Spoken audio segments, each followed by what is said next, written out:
Hi friends, welcome to prime food recipes. ఈరోజు మనం చాలా టేస్టీగా ఉండే బెండకాయ ఫ్రైని చాలా ఈజీగా ఇంట్లోనే ఎలా తయారు చేసుకోవాలో చూద్దాం. ముందుగా దీనికి కావాల్సిన పదార్థాలు: 1/2 kg కట్ చేసి పెట్టుకున్న బెండకాయలు, 4 స్పూన్లు శనగగింజల పొడి, 15 వెల్లుల్లిపాయలు, 2 స్పూన్ల మిరప్పొడి, 1 స్పూన్ సాల్ట్. ముందుగా ప్యాన్ పెట్టుకొని 3 స్పూన్లు ఆయిల్ వేసి ఆయిల్ వేడయ్యాక బెండకాయలు 1/2 స్పూన్ సాల్ట్ వేసి బాగా బంక లేకుండా ఫ్రై చేసుకోవాలి.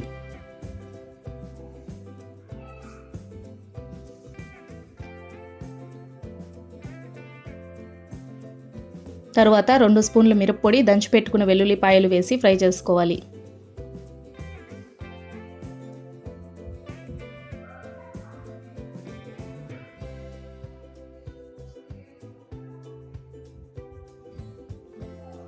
తరువాత అందులోకి 1/2 స్పూన్ సాల్ట్ వేసి లైట్గా ఫ్రై చేసుకోవాలి. లాస్ట్లో 4 స్పూన్లు శనగగింజల పొడి వేసి లైట్గా ఫ్రై చేసి ప్లేట్లోకి సర్వ్ చేసుకుంటే టేస్టీ బెండకాయ ఫ్రై రెడీ. ఈ ఫ్రై అన్నంతో లేదా రోటీతో తింటే సూపర్గా ఉంటుంది.